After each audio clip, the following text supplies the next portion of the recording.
share ko lang sa inyo guys, tingnan nyo ang laki-laki ng kalabasa ko, binigay ng sister-in-law ko. Ayan, so kakatayin ko na ngayon tong kalabasang to kasi parang may ano na siya, may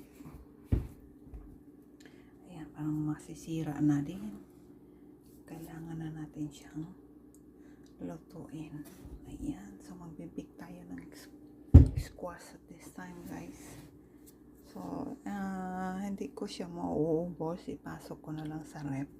Kasi sobrang laki oh. Tapos, yung seeds niyan, ang gagawin ko is, itatanim ko next spring. Oh, di ba? So, makikita niyo yan sa vlog ko next spring guys. Pag nagbunga na ito ulit.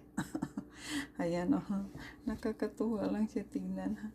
First time ko nakikita ng ganito kalaking kalabasa. Grabe, ang laki.